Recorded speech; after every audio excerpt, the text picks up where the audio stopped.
Ano? Konti na lang. Ang bagal mo naman tanggalin yung sakit niya. Hoy, ikaw duwending itim. Sabi ng Panginoon, nandiyan ka, tanggalin mo rin yung sakit na nilalagay mo. Bilisan mo. Hoy, naririnig mo ako? Naririnig mo ako? Ha? Ayaw mo magsalita. Naririnig mo ako? Ha? Duwending itim? Ha? Sinagasaan ka ba nila? Sumagot ka. Ano pang ginawa mo? Marami daw kayo kumpul-kumpul eh. Anong ginawa niya? Sinagasaan niya kayo? Saan banda kayo sinagasaan? Saan nalaman? Sa alaman? O, duwende. Anong pangalan mo, duwendeng itim? May mga pangalan kayo kahit papano. Isinumpa rin kayo ng Panginoon Kristo dahil mga matitigas ang ulo nyo. Anong pangalan mo? Pangalan mo? Ano? Ano? Idel? Sige, tanggalin mo Idel. Kala mo hindi kita nakikita ha? Bilisan mo. Kailan mo ito papatayin, Idel? Ha? Matagal-tagal pa? Hoy, tinatanong kita na maayos. Nakikipag-usap ako sa espiritual mo, hoy. Ayaw mo magsalita. Kailan nyo papatayin tong taong ito? Kailan? Kailan? Wala pa, pahirapan mo lang. Pahirapan mo. Eh, di ka naman makakalis yan. Hindi kita pinapalis. Engot ka pala eh. Kaya nga tinawag ka ng Diyos eh. Ilan kayo sa loob ng katawan niya? 4. Anong pangalan ng 3? Anong pangalan ng 3? Sabihin mo na sa akin para hindi ka mahirapan. O, palisin mo lahat. Sabihin mo doon sa mga kasama mong duwende. Bilis. Inatrasan ka ba nito? Sinagasaan ka sa halaman? Mamaya, papagalitan ko ha. Panoorin mo yung mga sinasabi ko sa kanya. Kasalanan niya pala eh. Sige. Ubusin mo. Hindi rin naman kita mabigyan ng sakit kasi may kasalanan siya. Sinagasaan kayo sa alamanan eh. Hindi niya siguro sinasadya yun. Truck yung daladala niya eh. Dapat iwas-iwas na lang kayo. Naintindihan mo? Buti sana kung araw-araw niya ginagawa yun, pwede mo siyang bigyan ng sakit. Anong mahikan ginagamit mo dyan para magkaroon ng sakit yan? Ha? Hoy, tinatanong kita, Idel. Hoy! Ayaw mo magsalita. Antik ka. Anong mahikan nilalagay mo? Meron. Sabi ng Panginoon, nagsisinungaling ka pa eh. Pampano yun? Papara saan yun? Pamparalyze ng katawan niya? Hindi. Ano? Pampalagnat lang? O sige, ubusin mo ha. 4 kayo dyan eh. Sige, ubos. Ngayon nagagaling yan ha. Wala nang bukas-bukas ha. Ayoko yung bukas-bukas. Kami ang masusunod, hindi kayo. Sige. Pasensya ka na. Itungkulin ko lang na ibalik sila eh. May tungkulin din kayo, eh may tungkulin din ako. Ubusin mo daw, meron daw. Bilisan mo. May ginagawa pa ako. Sabi mo doon sa mga kasamaan mong duwende, ako nang humingi ng kapatawaran sa ginawa ng taong ito. Naintindihan mo? Ha? Bilisan mo. Ang bagal mo magtanggal. Gusto mo ako na lang magtatanggal?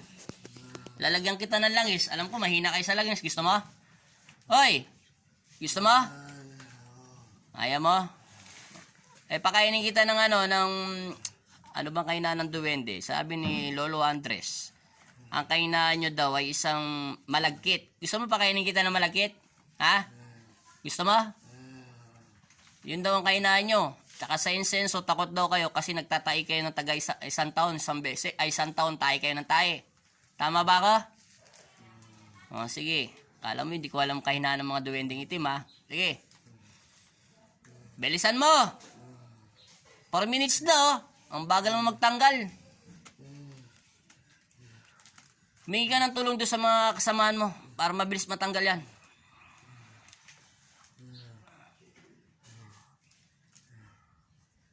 Bilis. Ganda ng pangalan mo, Eden. Eden. Ilan taong ka na, Eden? Eden, ilan taong ka na? Ilan taong ka ng duwende, oy? Ayaw mo magsalita, ipitin ko yung paa mo. Ha? 80? 19? Ay, 91. 91 ka na? Matanda ka na pala. Lolo. Sige. Bisa mo.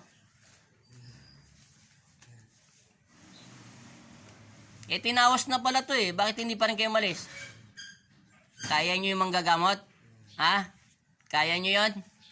Tinatanong kita, kaya mo yon? Kaya hindi kayo malis? Bingi ka?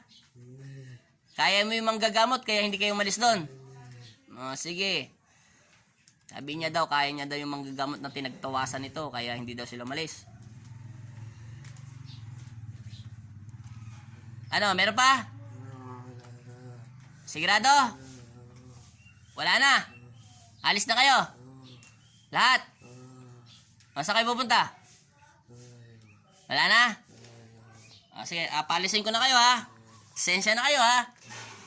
Tungkulin ko lang na ibalik to sa paniniwala ng Panginoon namin ha. Ha? Gigisingin ko to. Sa ngalan ng Ama at ng Anak at Espiritu Santo, Amen. Sa pangalan ni Jesus, masamang espiritu, umalis ka sa katawan ng taong ito. Patahimikin mo to sa pangalan ni Jesus. Amen. Ama Jesus, Amang Nazareno, kami ang iyong mga anak. Ilan nyo kami sa panganib at masamang espiritu. Binigyan mo ko ng kapangyarihan, kaya kayo po ang manguna sa aming buhay. Amen. At ibinabalik ko ang iyong espiritu at espiritual sa katawan ng taong ito, ang napag-aari ng aking Ama. Tinatawag kita, Marvin, pumasok ka sa iyong katawan. Amen. Hello. Huy. Nasaan ka na? Anong ginagawa mo? Saan ka nagpunta? Tanungin kita. Abang nakaano ka? Saan ka nagpunta? May pinuntahan ka? May nakikita ka? Ano? Sagot. Meron ka naalala? Saan ka nanggaling? Hindi mo alam? Madilim? Madilim lang nakikita mo? Wala ka nakikita liwanag? Madilim na madilim. Alam mo yung mga pinagsasabi mo? Ikaw si Edel, ha? Ikaw si Edel, yung duwende. Tama yung sinabi ng magtatawas. Nakasagasa ka ng kaso hindi natanggal ng magtatawas kasi sabi niya mahina daw yung nagtawas sa'yo. Yun ang sinabi niya lang, ha? Okay na, magaling ka na. Pakiramdaman mo katawan mo. Pakiramdaman mo, masakit pa ba? Igalaw-galaw mo yung katawan mo, ipagpag mo. Mawawala na yan. Ano? Nahilo ka? Huwag ka muna tumayo. Ano lang? Nahilo ka lang. Eh paano? Nasa kadiliman ka eh. Okay na? Hindi, ano? Tumataba yung ulo. Tumataba yung ulo mo? Malaki ba? Lumalaki? Eh siyempre, 4 sila sa loob ng katawan mo. 5 ka. Di ilang kayo? 5. Okay na?